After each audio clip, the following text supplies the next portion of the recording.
So I've been reading this book, Unidentified Flying Hyperobject, UFOs, Philosophy, and the End of the World by Dr. Jim Madden. Longtime fans of the channel will already be familiar with Dr. Madden. Dr. Madden is the author of Mind, Matter, and Nature, as well as Thinking About Thinking. That's this book, and many other works. And he's been on the channel a few times already. But I was struck in particular by something that Dr. Madden wrote on page 7 of Unidentified Flying Hyperobject. You can see it right here. It's highlighted. Go ahead and pause the screen if you want to read that, but I'm going to go ahead and read that to you. As someone trained in the philosophy of religion, I was struck in particular by the fact that the evidence for the reality of the UFO, whatever it is at least as good as the evidence supporting the founding miracles of the major religious traditions.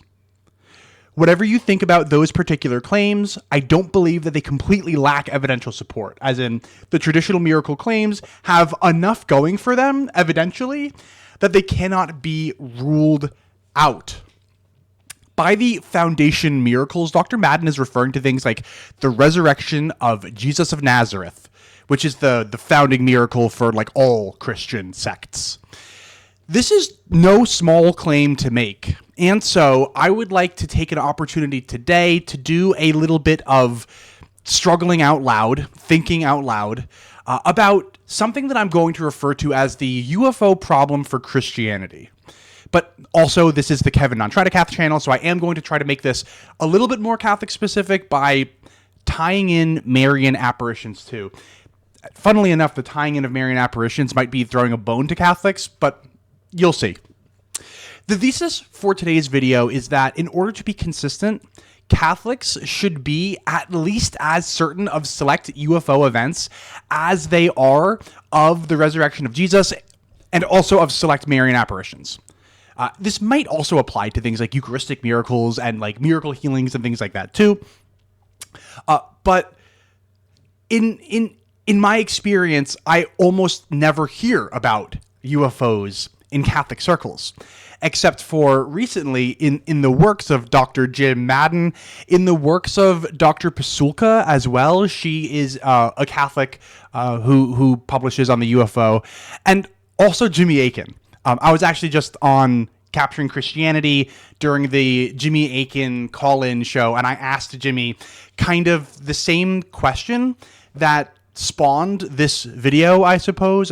Truthfully, I had started the script before I called in, but I'll tie in Jimmy's answer there at the end. But I find Dr. Madden, Dr. Pasulka, and Jimmy Akin to be consistent.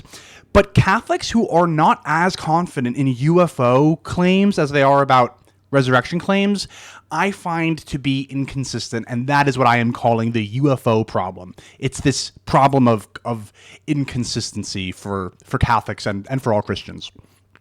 In today's video, I'm going to do a brief purview of the evidence for the resurrection, the evidence for UFO, and also I'll talk about Marian apparitions a little bit. I won't really get into the details. Same thing with Eucharistic miracles. But then I will compare and contrast the evidence, explaining why I think that the evidence is such that anybody who claims any degree of certainty about the resurrection should be equally as certain, if not more certain, about UFO phenomena. Let's talk about it. I'm not going to dwell on the evidence for the resurrection for very long, because I think that everybody's already pretty familiar with the evidence for the resurrection. I have a copy of Gary Habermas's On the Resurrection Evidences Volume 1, which is like the first of, it's going to be 5 volumes worth of evidence that Gary Habermas plans to put out, but this first volume is 1,400 pages long. My overview is going to be multiple orders of magnitude shorter than a 1,400 page purview of all of the evidence, though, so please don't get offended when I omit your favorite undesigned coincidence or something. Also, if you already know all the evidence for the resurrection, then go ahead and skip to the next chapter. I will try to like hyperlink it somewhere, like a timestamp it on the screen right here, so that you can skip ahead if this is all just going to be kind of, familiar information to you already. So, okay, for the sake of this video, I am granting all of the traditionally held evidences for the resurrection. That means that I am granting that the traditional authorship model for who wrote the Gospels is indeed correct. John and Matthew, eyewitnesses to the events, legitimately did write those, and the dating I'm going to just grant. A lot of people want to put Matthew as soon as only like 20 to 30 years after the events of the resurrection. Like the most conservative scholars are saying that Matthew may have been written in the 50s or 60s. And so I'm just going to grant that. I'm going to say, let's say that there's only 20 years, which again flies in the face of all, the consensus of modern scholars, but I'm going to grant that it was only 20 years until we have the first eyewitness written testimony of what happened in Nazareth in the first century with the resurrection of Jesus. I'm granting all of that. I'm granting that Luke and Mark are also unique accounts written by people who knew the eyewitnesses. I'm granting all of the traditional evidence. And here is just a brief list of all the various evidences and what they look like. This is just bullet points. I'm not trying to dwell here for super long, but this, by the way, comes from Gary Habermas's book. It's on page 954 in the edition that I have. But again, I'm not debating any of these. That is not what this video is about. I'm not debating the evidence in this video. I'm granting all of the traditional evidence for the resurrection. The point of this video is that even granting all of the traditionally held evidences for the resurrection of Jesus Christ, the evidence of select UFO phenomena is better than that of the resurrection, even granting all of the best evidence. Thus, if a Catholic is to believe the resurrection and hopes to be consistent, that Catholic ought to also believe in UFO phenomena as well.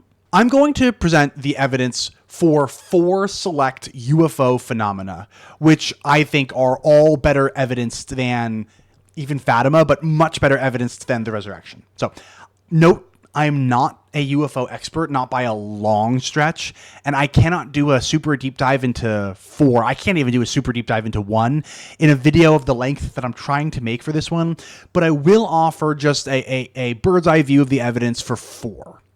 Why did I pick 4 select UFO phenomena? Well, isn't it obvious? It is not possible that the UFO phenomena can be either more or fewer in number than they are in this video. 4. Since there are 4 zones in the world in which we all live, and since there are 4 principal winds, while the people who have seen UFO phenomena are scattered all throughout the world, and the pillar in the ground of these phenomena is UFO sightings, it is fitting that there be 4 pillars breathing out immortality on every side, vivifying men afresh. Okay, if that sounded weird, it's because that is weird, but that's the reason that Irenaeus gave us for why there can only be 4 Gospels. So anyway, that was a joke. Probably wasn't very funny, but okay. So thanks, Irenaeus. Anyway, I obviously could have picked more than 4, just like the early Christians could have picked more than 4 Gospels, but these are the 4 that I'm going to be discussing today. First up, we have the Belgian Wave. This is not one UFO sighting, but rather it's thousands, which occurred in Belgium in 1989 and 1990. Let's take a look at this article written in September 1995, 3 months before I was born, outlining the event. The main event occurred in March of 1990, and on this night, an unidentified flying object was tracked on radar and photographed by fighter pilots. It was sighted by no fewer than 13,500 people on the ground, 2,600 of whom, including judges and police, filed written statements describing in detail what they had seen. I will say that the 2,600 number does include people who wrote what they saw like 1 year or longer than 1 year after the event. But there were 140 written accounts by various witnesses within the first 2 weeks. Now, I said that, the 2,600 written accounts, like some of those came in after 1 year, and you might have been like, well, how good is your memory? How well would you remember something that happened a year ago?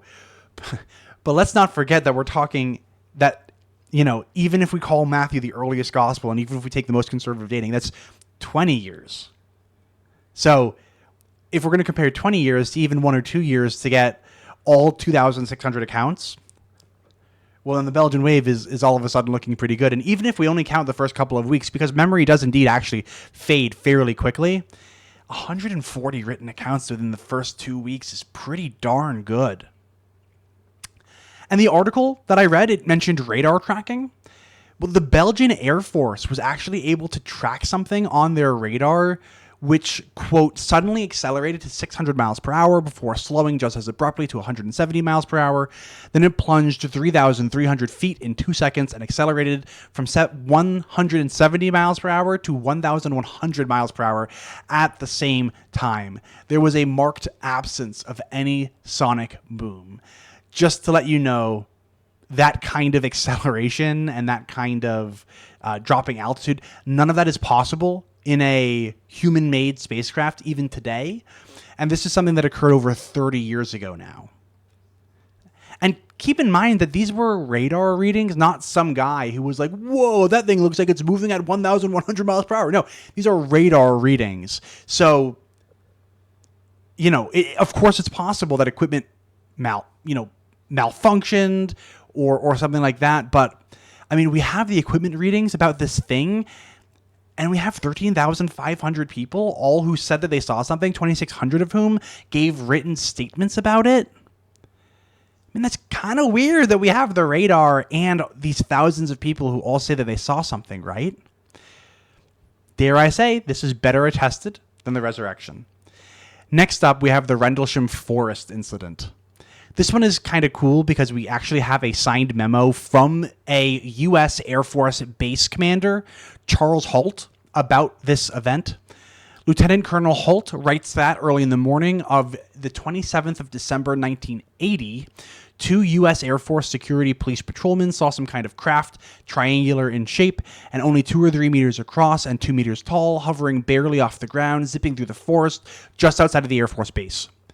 The next day, weird depressions were in the ground, and then later that night, the craft was back, and this time it was not alone. Holt signs the note saying that he himself saw the second night's events, and that he didn't see the first night's events, but he did speak to the people who did.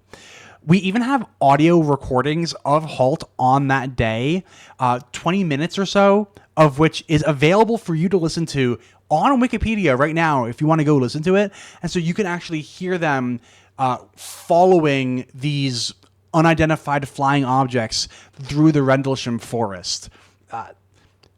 Do we have audio recordings of the resurrection? No, we do not. Next up, we have the Phoenix Lights. This one is really funny. So the governor of Phoenix, Arizona, claims to have seen this thing, and it was like no aircraft that he ever knew of. Hilariously, even funnier than like a governor seeing it and talking about it publicly is actor Kurt Russell of Sky High fame, undeniably the greatest superhero movie of all time, and I will fight you about that. Kurt Russell was actually there in the sky over the desert, and he saw the Phoenix Lights. Let's watch this interview clip of Kurt Russell describing what he saw. We're on approach, and I saw 6 lights over the airport in absolute uniform in a V shape.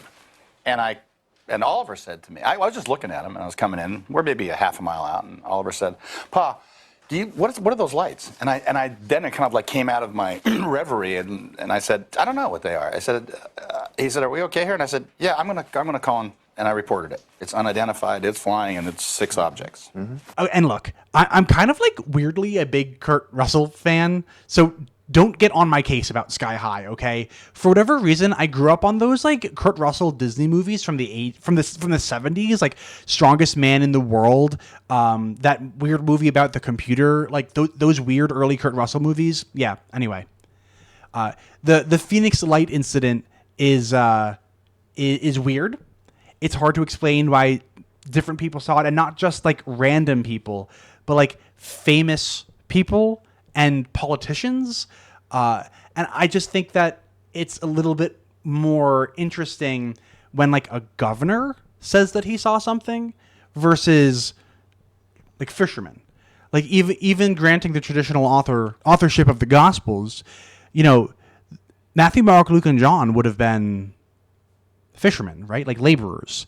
So maybe they were superstitious or something. But you know, if we had some kind of Roman politician writing it, we might think like, oh, this carries more weight. And I think in the same way, for a modern one, if the governor of Phoenix, Arizona sees something, I think it carries a little bit more weight than just kind of like Joe Schmo from Phoenix, Arizona.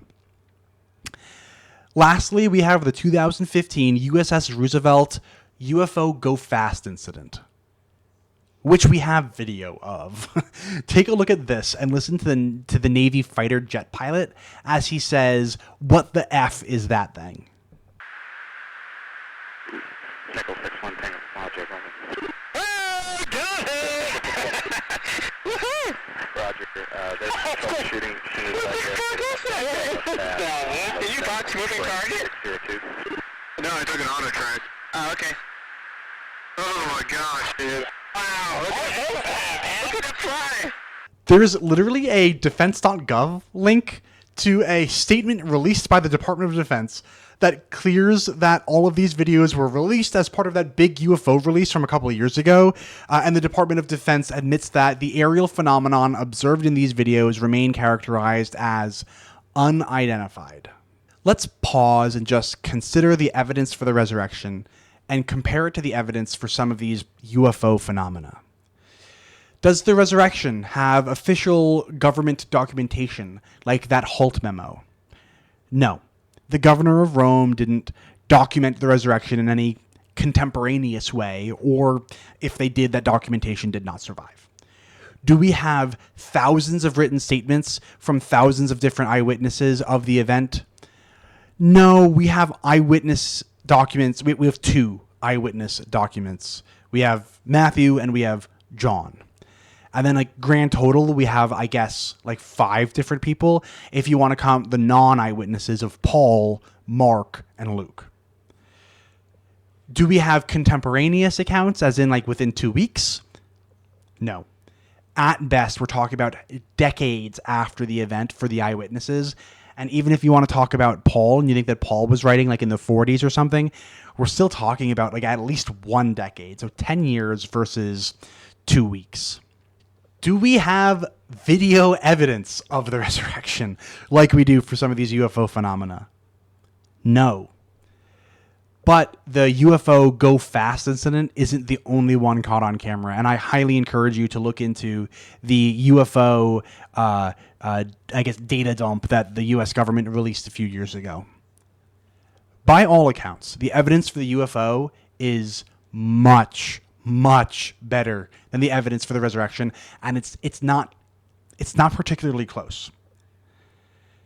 But Catholics are committed to believing in the resurrection, all except for the most liberal Catholics, right? If you talk to any YouTube Catholic, right, they would express a high degree of confidence that the resurrection did occur, while they seem either downright antagonistic towards, or at the very least agnostic about, UFO phenomena.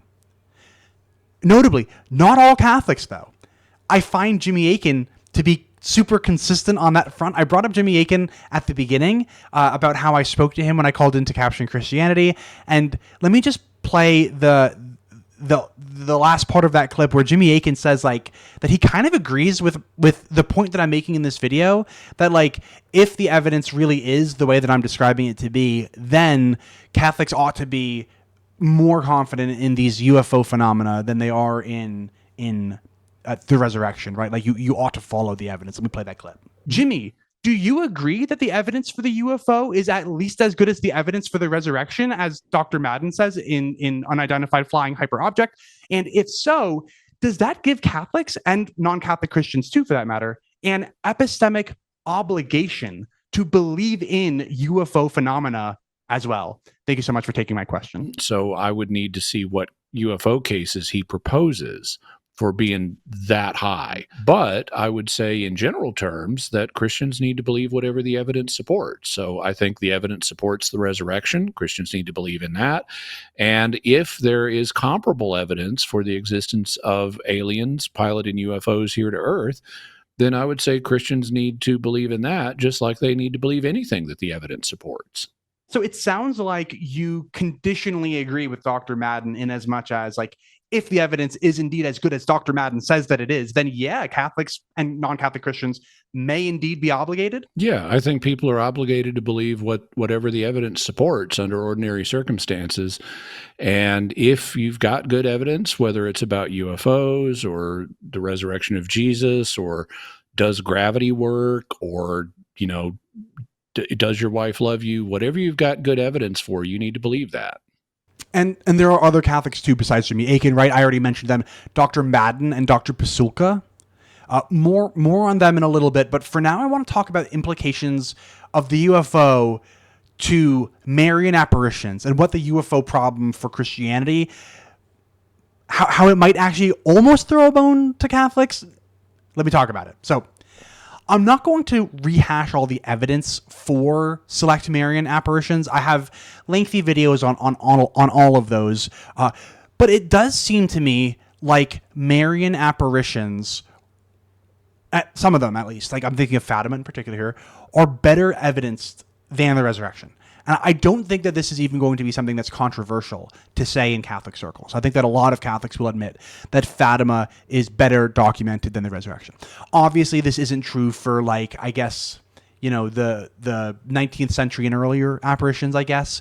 Like, obviously the evidence for, like, Mount Carmel and Guadalupe don't come until, like, 100 years after the events. Our Lady of the Pillar is like 1,000 years after the events. But I am talking about Fatima, like La Salette, Lourdes, those kinds of apparitions. For the Marian apparitions, if the evidence is like I say it is, it's better than the resurrection, then it seems like all people who hold the resurrection should also hold Marian apparitions. If we are referring to all people who hold to the resurrection as just kind of Christians broadly, but then we're also referring to people who hold to Marian apparitions as Catholics or maybe Eastern Orthodox, then you might think that, and I might kind of agree here, that all Christians really should be Catholic or Orthodox. Because if you're going to accept the less evidenced thing, the resurrection, you should accept the more evidenced thing, Marian apparitions. And that's that bone that I was kind of throwing, that I spoke about earlier, that how I was going to be throwing a bone to Catholics. It seems to me, because of the state of the evidence, that all Christians should believe that these Marian apparitions are like real events, in as much as people really claim, like people really saw stuff. And like, it seems really difficult to explain some of those through like demons and all that. But anyway, that's the bone that I'm throwing to Catholics. However, it also seems to me, just like how everybody who accepts the resurrection should accept Marian apparitions, all of them should also accept these UFO phenomena. And now notice that I've been trying to be careful when I'm saying that they should accept UFO phenomena. I'm not saying that they should accept that there are little green men or anything like that. But what I am saying is that they should accept that there appear to be objects that fly through the sky at impossible speeds. They change direction, change altitude impossibly quickly. And we don't know of human craft capable of doing that, or organic craft like birds or anything that are capable of doing that. So it seems to me like even, all Christians really should be Catholic, but then also all Catholics should believe in these UFO phenomena. But again, like I said, it seems to me like most Catholics are not Jimmy Akin. Most Catholics are not Dr. Pasulka or Dr. Madden, where they are kind of like totally on board with what I'm saying. A lot of Catholics, I'm sure a lot of Catholics are doing it right now. They're rolling their eyes at this video. And a lot of Catholics might jump to these following explanations for the UFO in an attempt to salvage the resurrection and Marian apparitions while denying the better evidence to UFO.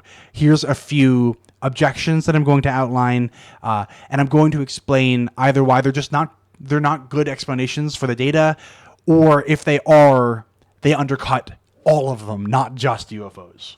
The first way that some people try to explain away the various UFO phenomena is mass delusion.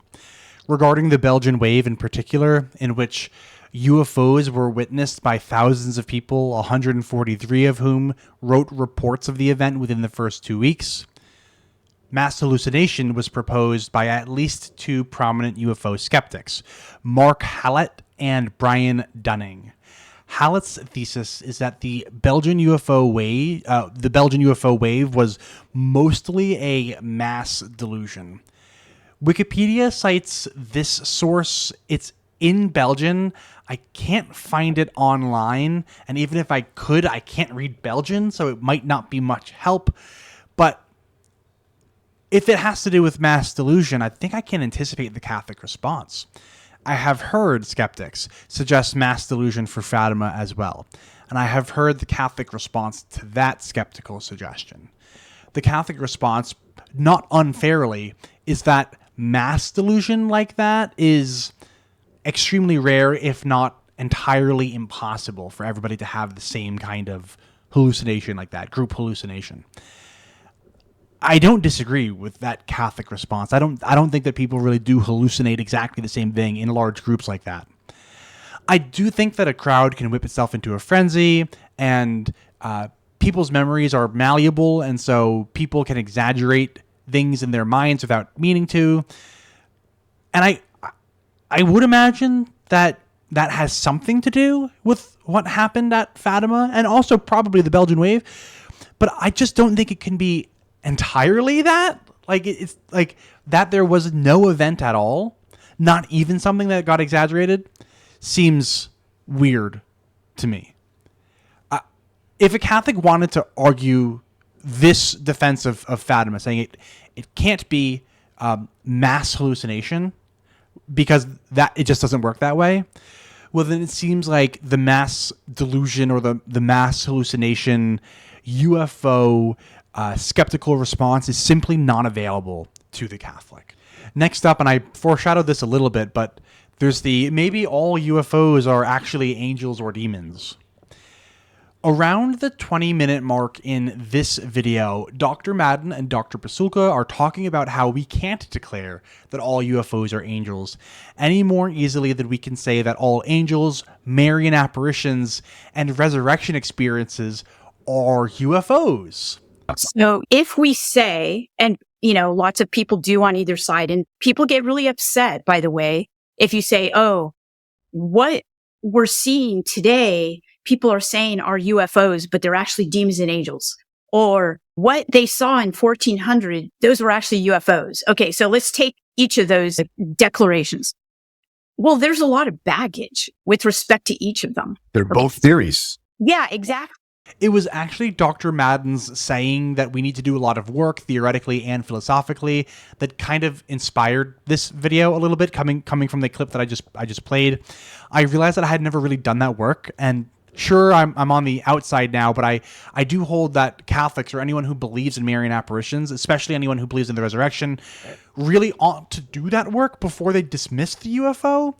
And I haven't really seen any Catholics grapple with the UFO, exceptions being Jimmy Akin, Dr. Madden, or Dr. Pasulka, and a few others as well, but certainly not many.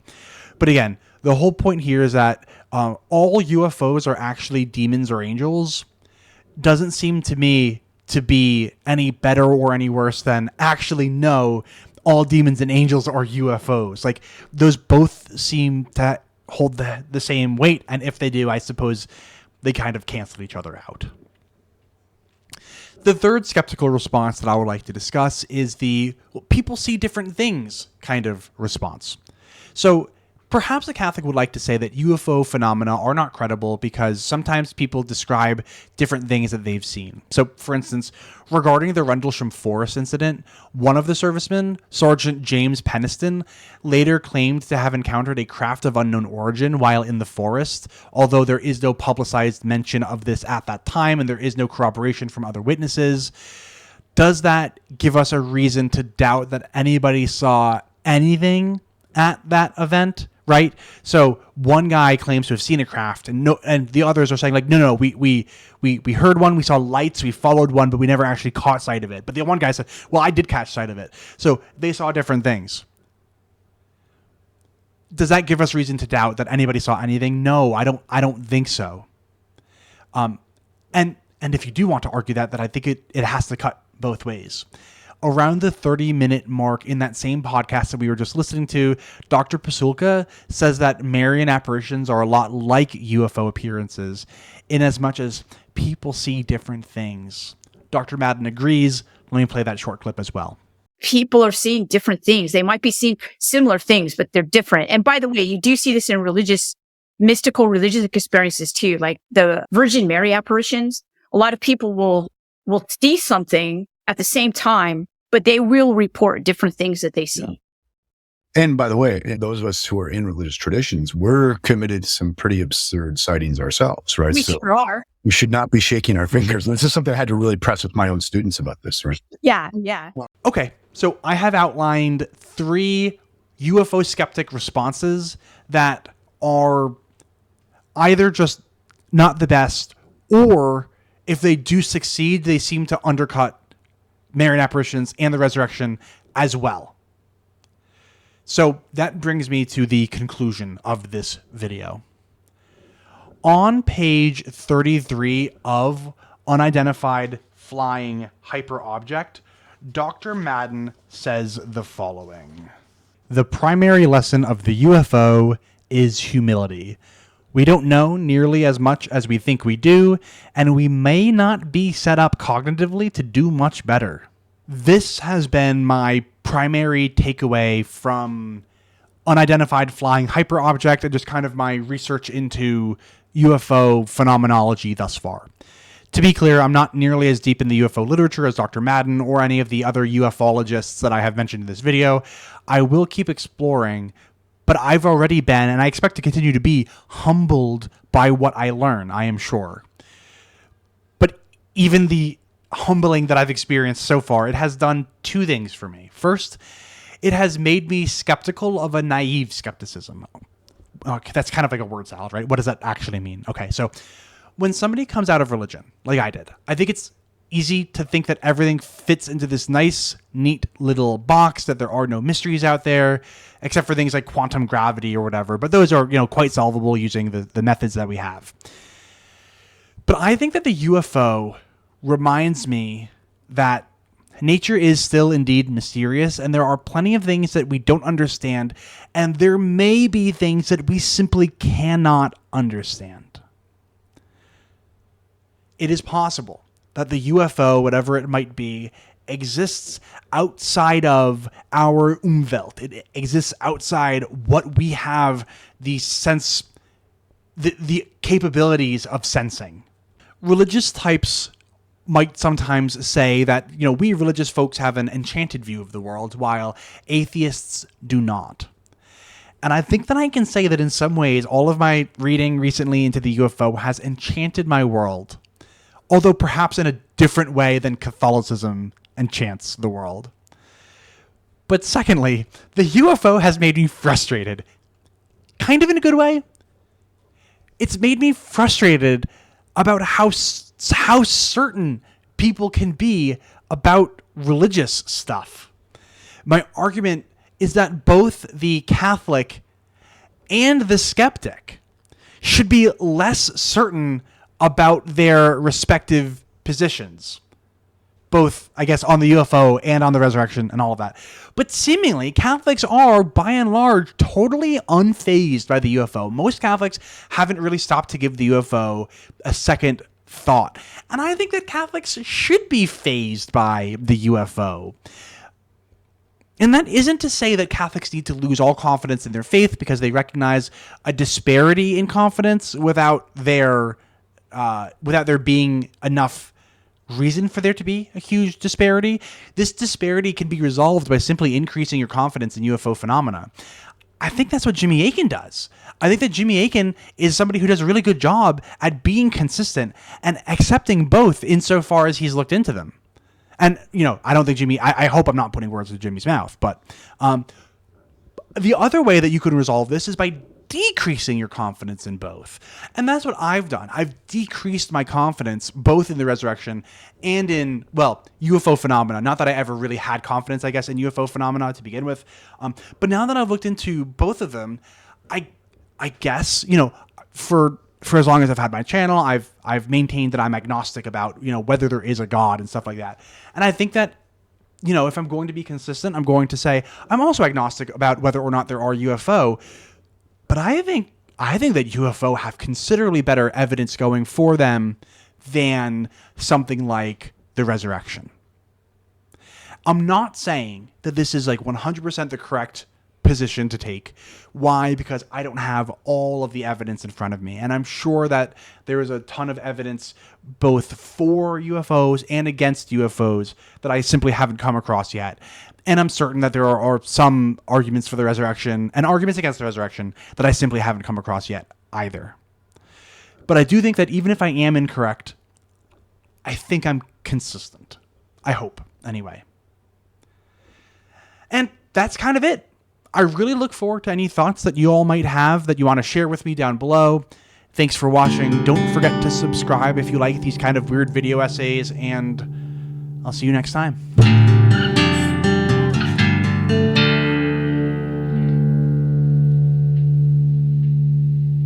And hey, so thanks for hanging out with me for over 30 minutes during what is probably the weirdest video that I've ever done yet.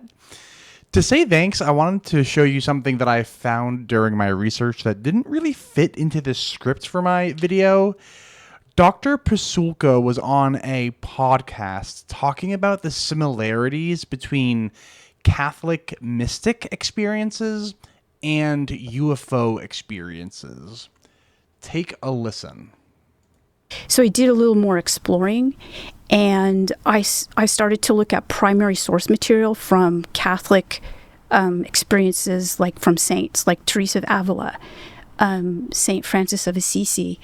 And when I started to read the primary source material, I saw that it was also very similar to what you would see in John Mack's book, because at this... And what is John Mack's book? Well, that would be this. It would be Abduction, Human Encounters with Aliens from 2007. John Mack was a Harvard PhD, a professor of psychiatry, and he analyzed over 60 cases of people who claimed to be abducted by aliens. I haven't read this one yet, but I might. My interest is piqued. But Dr. Pasulka was saying that what she was reading in the writings of St. Theresa of Avila sounded a lot like what she was reading in Abduction, Human Encounters with Aliens. That's a pretty weird thing to say, right? Well, let her continue. Yeah. So this would be disturbing for people who are fairly literally like Catholic, right? Mm-hmm. Okay, and for the record, when she says disturbing for people who are fairly literally Catholic, she means anybody on Catholic YouTube. Like, if you're on Catholic YouTube, you will find what she's about to say disturbing. And by the way, I am a practicing Catholic, so it was a little bit scary to read, But so if you look at Theresa of Avila, she's a nun who is now a doctor of the church. She's a very well-known, beloved saint in the Catholic Church. She had an experience with what she considered to be an angel. But when you look at the primary source material, and this is in the 1500s. This is a good point that she makes here. Spain. And it's during, the time period when there was an Inquisition, Spanish Inquisition. So it's not like she would want to have talked about this. But she did write. And the church kind of doesn't make it easy to find source material like this. Like I've covered this in other videos where the common story isn't from the source material, and the source material you always have to dig for. About it in her diary. And so she had this experience where she was basically praying, and off to her side she saw something that she couldn't really understand. It was a being, and it was about 3 feet tall, and she said it was very shiny. The 3 feet tall thing is really funny too, because a lot of the Marian apparitions, the apparition that the seers see often, not all the time, but often, is like really short. Now, my theory is that they are imagining a statue of Mary come to life, like the kind of statue that you would see like anybody. Like the house that I grew up in had a statue of Mary in the front yard. It wasn't even 3 feet tall. So imagining that statue coming to life, I think is what a lot of these children seers were seeing. And then it's funny when the statues get built and Our Lady is life-size, oftentimes the seers are like, that is not what I saw. But it's interesting. So, let me let Dr. Pasulka continue. And she said she was confused by it because when she saw angels prior to this, they would be imaginative angels. Something she made the distinction that this was not an angel in her imagination, but this was an actual fleshy thing she saw.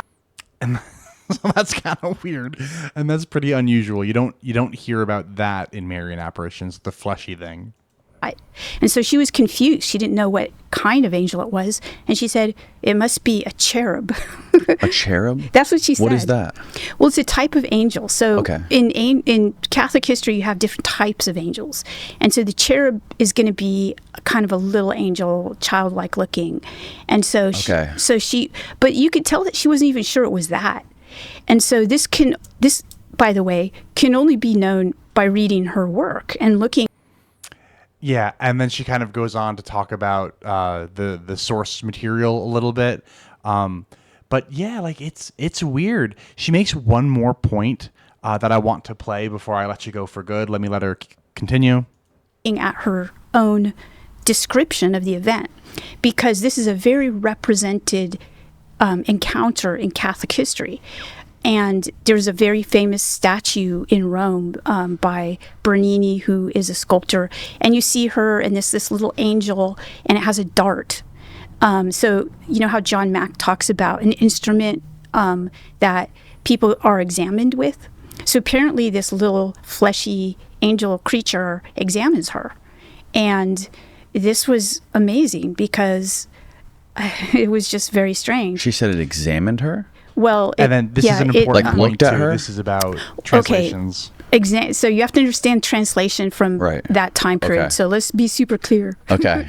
So when I say, I'm using the word examined, but probably I should not have used that word. It basically said it took this dart and it thrust it into her entrails. Those are the words that she used. So, you know, it was something that I didn't expect to see. Mm-hmm. So this would be the example, but there were many more examples that weren't as famous. So yeah, I pulled up the actual text right there. She talks about an angel, but she describes it as being fleshy, and it held an actual spear, and it thrust it into her entrails. Like, this is all just super weird stuff. And again, I haven't read that book by Dr. John Mack, but Dr. Pasulka says that you hear things like this, like shiny little 3 feet tall people jabbing spears into people's entrails. It's so weird. So I don't know. I think that the similarities between the UFO and like Catholic mysticism are probably underappreciated. And I can't wait for more work to be done here. I think that what Dr. Madden and Dr. Pasulka are doing, I think that they're, you know, it's cutting edge in terms of like it's an area of research that I think is severely underdeveloped right now. But I think that they are leading the charge into developing this area of research. So I'm really excited by that. Yeah, that's it. That whole thing, it didn't really fit neatly into the video. I just thought it was so interesting, though, that I wanted to share it. So now it is shared. Now I will let you go for good. Thanks again for sticking around with me, and I will see you next time.